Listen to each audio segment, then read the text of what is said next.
La mujer que ves en pantalla, un día común en su casa, sufrió un horrible crimen que la hizo terminar bajo más de 700 metros cúbicos de tierra completamente irreconocible. Pero esto solo sería el comienzo de un terrible crimen.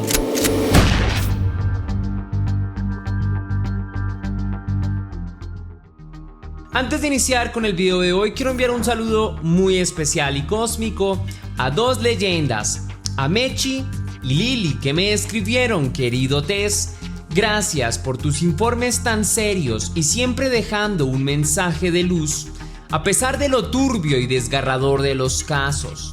Te mandamos un gran abrazo, tus leyendas Mechi y Lili, desde Corrientes. Mil gracias por ese aguante tan bonito que me hacen. Lili es una gran persona y estoy convencido de que su mamita también lo es, así que les envío un mega abrazo cósmico a mis leyendas. Cuídense mucho y un fuerte abrazo hasta Argentina. Ahora sí, la pregunta del día de hoy es: ¿alguna vez tu pareja te ha mentido? Déjame tu respuesta en la caja de comentarios.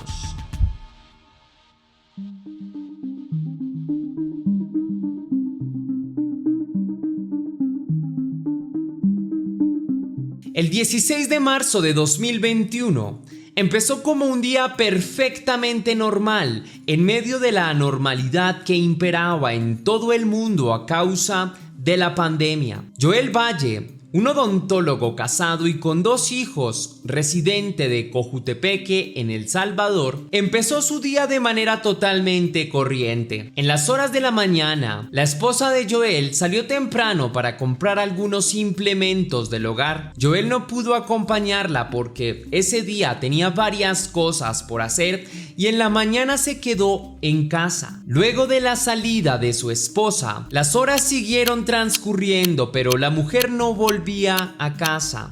Sobre las horas de la tarde, Joel, un poco inquieto ante esta situación, decidió llamar a la familia de su esposa para preguntar si alguien sabía de su paradero. La respuesta de estos fue que nadie sabía absolutamente nada sobre ella. Naturalmente, la noticia de que ella no aparecía causó cierto miedo que se expandió rápidamente en toda la familia.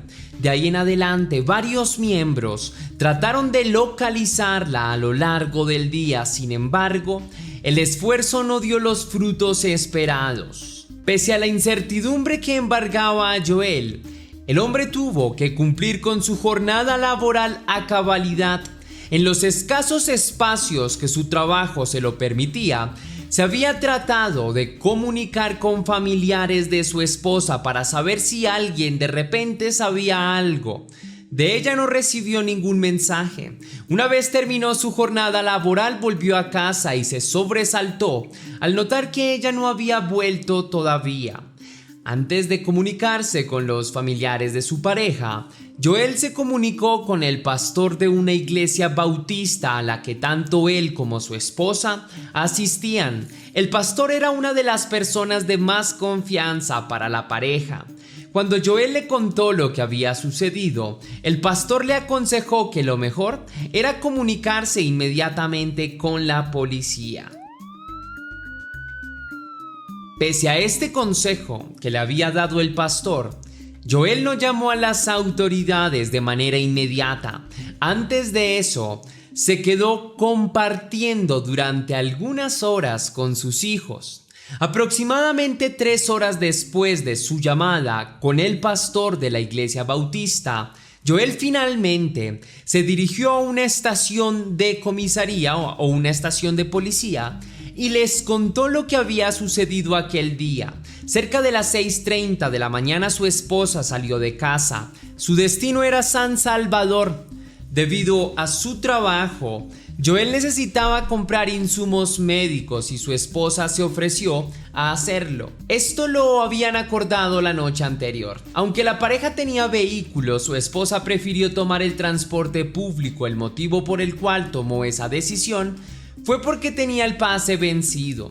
Para comprar los implementos que Joel necesitaba, su esposa tenía que sacar $2,500 del banco. El hombre mencionó que que las horas habían ido pasando y que su esposa no había aparecido. Él nunca trató de comunicarse vía telefónicamente o ni siquiera le escribió, puesto que ella no había llevado su celular. Joel dijo que la noche anterior la mujer había olvidado cargar su dispositivo móvil y cuando se levantó en la mañana lo dejó cargando en la casa. Cuando Joel se levantó a las 7 de la mañana vio los mensajes en los que su esposa le informaba sobre todo esto. Luego de esto esperó la llegada de la niñera y salió para el trabajo. En adelante no supo nada más de su esposa. Cuando habló sobre el tiempo de espera que se había producido entre el consejo del pastor y la visita a la comisaría, dijo que había preferido esperar algunas horas, pues debido a que la niñera se había ido, él se tuvo que quedar solo con los niños y le pareció poco prudente llevarlos a una comisaría a denunciar la desaparición de la madre de los pequeños. Por lo tanto, Joel dijo que se comunicó con su madre y no fue hasta que ella llegó a cuidar a los pequeños cuando decidió salir hacia la comisaría.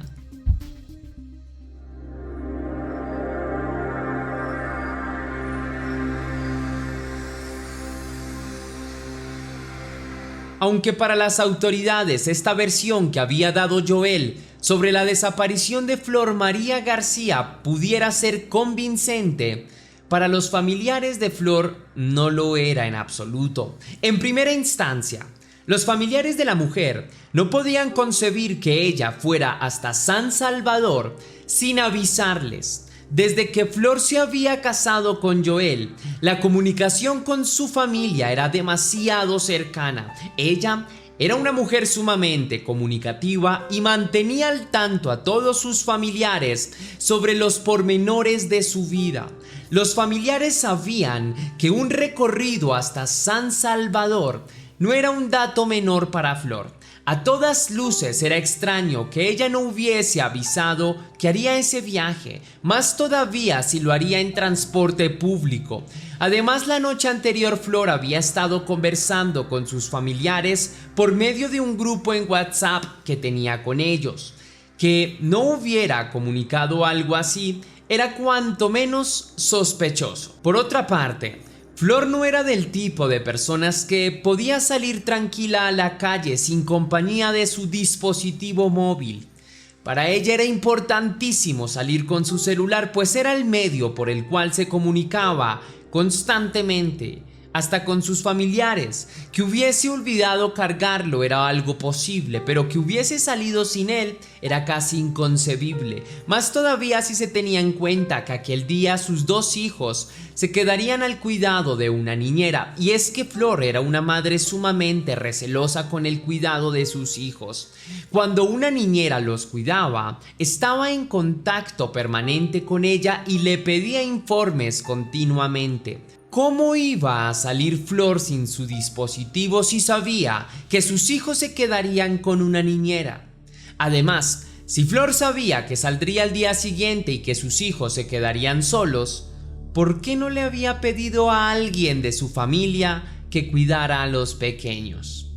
Flor prefería con creces que sus hijos estuvieran bajo la supervisión de un familiar antes que en las manos de una persona ajena a la familia, razón por la cual siempre agotaba todas las posibilidades antes de siquiera considerar la posibilidad de contratar a una niñera. Para los familiares de Flor, habían muchísimas cosas que no cuadraban en su desaparición. Aunque de una u otra forma desconfiaban de Joel, no tuvieron más remedio que esperar en silencio.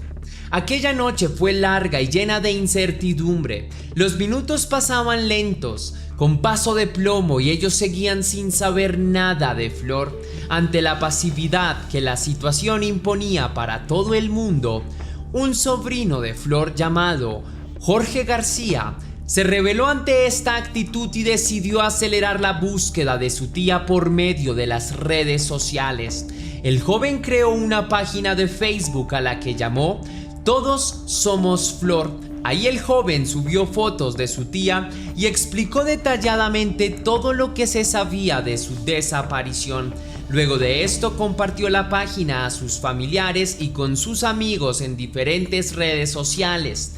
La idea de esto era hacer que el caso de desaparición de Flor se hiciera viral rápidamente y no quedara en la impunidad, pues varios años antes la familia había vivido una situación similar cuando asesinaron a la madre de Flor y nadie pudo dar información concisa sobre el asesino. Al igual que Jorge, quien vivía en Estados Unidos y quería apoyar en la búsqueda de su tía, hermanos y otros parientes de Flor salieron del letargo y de la actitud pasiva en la que por un momento habían quedado envueltos y empezaron a actuar. Algunos miembros de la familia se dirigieron a Cojutepeque y entrevistaron a vecinos de Flor para saber cuándo había sido la última vez que la habían visto.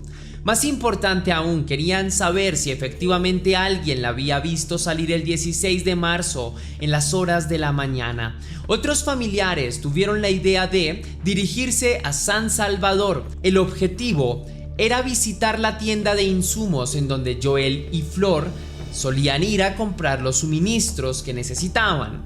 Una vez allí, los familiares de Flor se enteraron de que ese día no se habían hecho pedidos a nombre de Flor ni tampoco a nombre de Joel.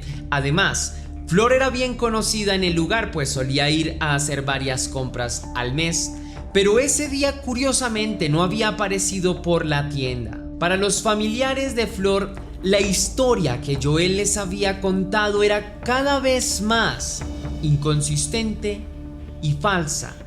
Y tenía muchos vacíos además. A todas luces no era normal que tantas cosas extrañas se juntaran en torno a la desaparición de Flor. Fue así como Joel se convirtió en el principal sospechoso de la desaparición de Flor María García para todos los familiares de la víctima. Sin embargo, las sospechas sobre Joel no se hicieron evidentes solo para los familiares de Flor, sino para todas las personas que empezaron a seguir de cerca el caso. Y es que los días habían pasado y luego las semanas y las autoridades se limitaban únicamente a decir que se estaban haciendo avances alrededor del caso, pero a la familia de Flor no le decían nada en específico. En consecuencia, en las redes sociales el caso había crecido exponencialmente. Cada vez más gente se enteraba de lo sucedido y algo que a todos les llamaba la atención era la actitud de Joel, pues se notaba muy despreocupado. A pesar de que el hombre compartía lecho con Flor desde hacía varios años, parecía que no estaba interesado siquiera en su búsqueda, no compartía información en redes sociales y no participaba activamente de la búsqueda de su esposa. A diferencia de los hermanos de Flor, quienes habían pedido permiso en sus trabajos para dedicarse de lleno a la búsqueda de ella, Joel había continuado con su trabajo y no se le veía demasiado afectado por lo que había sucedido. No participaba en las búsquedas que se hacían en San Salvador ni en Cojutepeque y no ayudaba tampoco a pegar carteles con el rostro de su esposa, una actitud sumamente sospechosa. Como el caso se volvió tan mediático, varios medios de comunicación entrevistaron a familiares de Flor y en algunas ocasiones también a Joel. En una de las entrevistas que le hicieron al hombre, este repitió el discurso que maquinalmente había reproducido una y otra vez ante cualquier tipo de espectador. No obstante, en esa oportunidad el reportero le preguntó sobre las prendas que Flor llevaba puestas ese día. El hombre titubeó por completo. Trató de escudarse diciendo que, debido a que él estaba dormido cuando su esposa salió, no había visto cómo iba vestida. Luego dijo que la noche anterior se había estado probando ropa que hace poco había comprado, pero que no sabía si la había utilizado al día siguiente. Por último, agregó que los zapatos que ella solía utilizar cuando se ponía pantalón estaban en casa. Por lo tanto, era probable que hubiese salido en falda o en vestido. Para buena parte de la comunidad que seguía el caso desde las redes sociales, esta fue una de las gotas que rebosó el vaso. ¿Cómo era posible que un hombre no supiera qué ropa hacía falta en el armario de su esposa?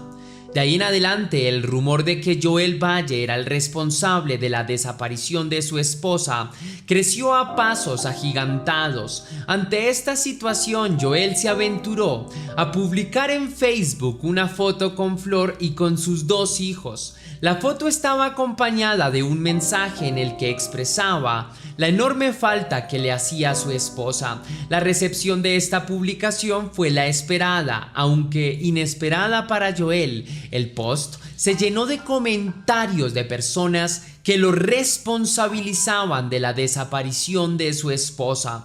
Incluso recibió mensajes con amenazas en las que le exigían que contara la verdad de lo que había ocurrido. Luego de esto, Joel cerró sus redes sociales y no volvió a decir nada al respecto de su esposa.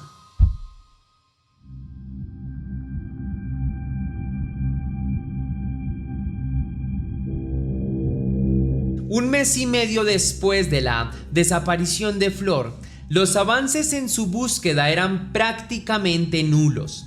La familia pedía informes, pero las autoridades no brindaban mayor información. Ante la insistencia de la familia, un medio de comunicación se solidarizó con ellos. El medio se dirigió hasta la clínica odontológica de Joel y allí casi que exigieron una entrevista. El hombre aceptó a regañadientes y repitió el monólogo que todo mundo conocía.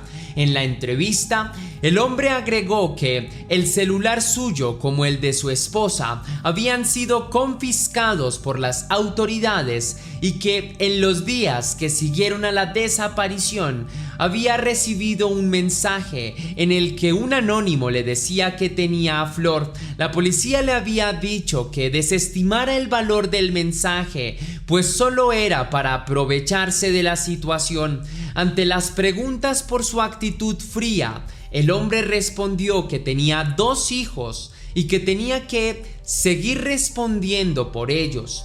Agregó que no se involucraba en las búsquedas porque los familiares de Flor estaban muy dedicados a ello. Finalmente, casi 3 meses después de la desaparición de Flor, y cuando toda la familia de la mujer creía que no se lograrían avances, el 25 de junio de 2021 las autoridades capturaron a Joel Valle y a su primo Francisco Boanerges Valle Quesada. Al ser capturados, se les informó que serían imputados por desaparición de personas y que podían ser culpables hasta de 20 años de prisión. A Joel le agregarían cargos por violencia en contra de su esposa. Aunque todo parecía mucho más complejo, Joel finalmente confesó su culpabilidad en el crimen. El hombre dijo que había asesinado a Flor el mismo día en el que reportó su desaparición luego de tener una discusión con ella. Se sabe que al día siguiente a su captura empezaron las audiencias en contra de Joel. En ellas el hombre se declaró culpable de todos los cargos que le imputaban y, según se supo, dio una confesión detallada del asesinato de su esposa. También se sabe que el hombre trató de proteger a su primo. Alegó que el único responsable del asesinato de Flor había sido él. En su confesión el hombre también agregó dónde había enterrado el cuerpo de su esposa. Lamentablemente, todos los pormenores del asesinato de Flor no trascendieron. Los hombres se habían deshecho del cuerpo de Flor en un vertedero de escombros en el kilómetro 32 de la carretera panamericana. Para recuperar el cuerpo de la joven madre fueron necesarias retroexcavadoras, las cuales extrajeron 700 metros cúbicos de tierra antes de poder encontrar el cuerpo. Cuando lo encontraron estaba casi irreconocible por razones naturales y por todo el peso que había tenido que soportar. Luego de pruebas de ADN, se confirmó la identidad del occiso. Se trataba de Flor. Adicionalmente, se hicieron pruebas para determinar cómo se había producido el asesinato y si habían personas vinculadas al caso. En adelante, las autoridades se dedicaron a recopilar pruebas para el posterior juicio de Joel. Se supo que las autoridades habían encontrado mensajes en los que se evidenciaba que el hombre ejercía violencia física y psicológica contra su pareja. También trascendió que el sujeto había tratado de lavar sus autos pocos días después del asesinato de la mujer, pero las autoridades lo sometieron a pruebas de ADN antes de que pudiera hacerlo. Todos los pormenores del asesinato de Flor no han trascendido, esto con el objetivo de salvaguardar la integridad emocional de los hijos de Flor. Finalmente, el 5 de diciembre de 2022, Joel Valle fue sentenciado a 50 años de prisión por feminicidio agravado. El primo de Joel recibió una pena de 2 años por encubrimiento. En el momento de su asesinato, Flor era una mujer entusiasta que estudiaba idiomas. Trabajaba con su esposo en la clínica de él y dedicaba la mayor parte de su tiempo a sus hijos y a su familia. Joel Valle era un hombre celoso y controlador que cegó la vida de su pareja y no sintió hacia ella ninguna consideración. Por el contrario, la despreció y le arrebató sus sueños. Si te gustó la investigación de este caso, querida leyenda, déjame saber con tu misterioso like. Si quieres y si puedes hacer una pequeña donación para la producción de Test Misterios, estaré enormemente agradecido. Lo puedes hacer de 2 formas distintas. La primera, con el botón de super gracias que se ubica allá abajo, justo al lado del botón compartir, o también vía PayPal, ya que tienes el link en la descripción y en el comentario fijado. Si lo haces de cualquiera de estas 2 maneras, recibirás un agradecimiento personalizado y un saludo de mi parte para un próximo video. Ahora sí, sin nada más que añadir por hoy, mi querida leyenda, recuerda que las dudas te acompañan, que somos misterio, que tú y yo nos vemos en un próximo caso.